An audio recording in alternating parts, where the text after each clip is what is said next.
Greetings and blessings to you. Welcome to another edition of Words of Faith and Power. For your consideration, we're reading from James chapter 1, verses 6 through 8. The King James Version says, "But let him ask in faith, nothing wavering.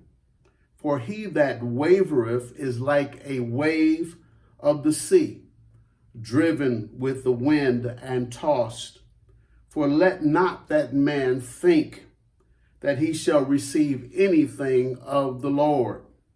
A double-minded man is unstable in all his ways."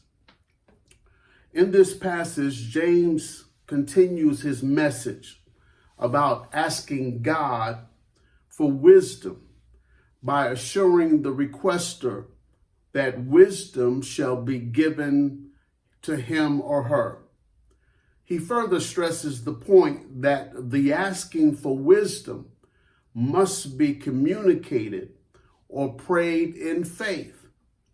We likewise realize how empty prayers can be when the asking is merely a wish, a ritual or religious duty, or just a soft and uncommitted asking for wisdom. The power is not contained necessarily in the words that you say when asking, nor in the knowledge that God is a generous giver of wisdom, nor is it settled in the fact that God answers prayers.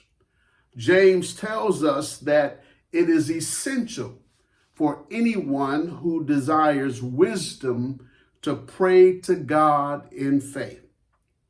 The scripture says, "But let him ask in faith." James's emphasis on using faith with your prayer deserves our attention. It should certainly be the thing to do for anyone who belongs to the Lord. Your relationship with God should bring you to the point of faith in your prayers to God. This kind of faith should also emerge from the assurances that we gain from the text. Let's consider a few reasons why faith develops through the reading of the scripture. It says, "Let him ask in faith." This kind of faith leaps into our hearts after hearing that we can ask for wisdom, even as James informs us. This faith also is energized by the knowledge of God's generous gift to those who ask. This faith is grounded in the expectation that God will warmly receive the person who asks for wisdom. In fact, he will not insult you.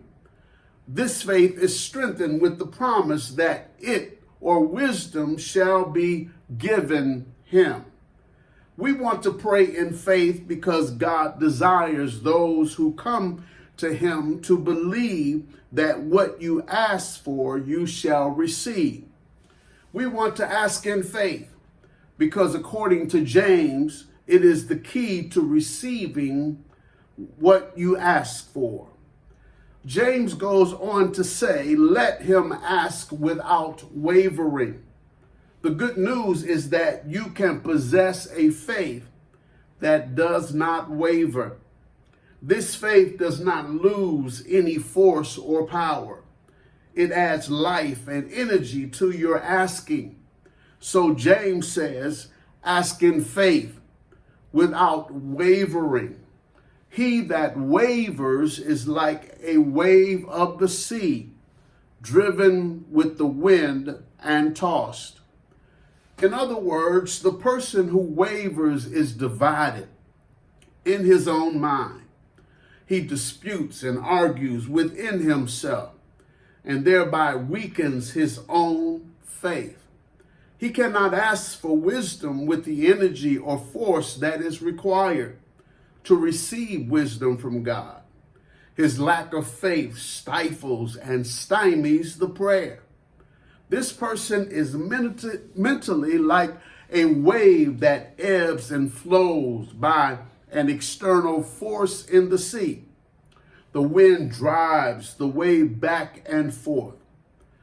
Doubt, fear, circumstances in the same way weaken and drive your thoughts into a faithless place. James definitively suggests that the person who asks for wisdom without the required faith shall not receive anything of the Lord. In King James English, he says, "For let not that man think that he shall receive anything of the Lord." Faith is a must in asking God for wisdom or for anything. We must approach God in faith. We expect God to bless us and to answer our prayers. On the other hand, God expects your faith. Hebrews 11 says a few specific things about God's faith expectations, where it says, "But without faith, it is impossible to please him. For he that comes to God must believe that he is, and that he is a rewarder of those or of them that diligently seek him." It is clear that the person who approaches God must believe that God exists and that he is relevant, and that God rewards or compensates those who earnestly seek him. God makes it up to you as you press on to him. God makes it up to you as you ask in faith. James then provides a warning to and about those who waver between faith and another state of mind.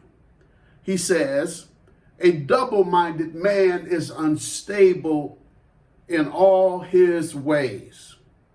The double-minded man is essentially the doubter. He sways back and forth because he is not convinced within himself. This person is unstable, prone to change their mind, wobbly and inconsistent in their purpose or intention. This person is inconsistent in all of his actions, not just in respect to prayer.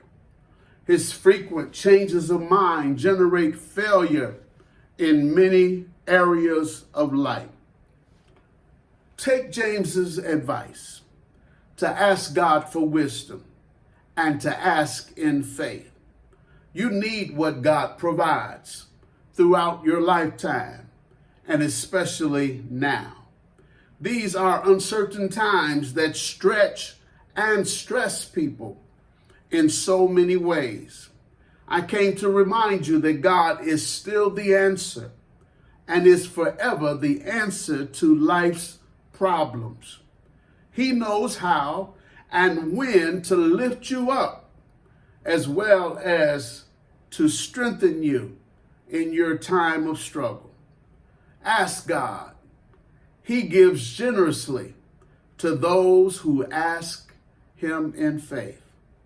God bless.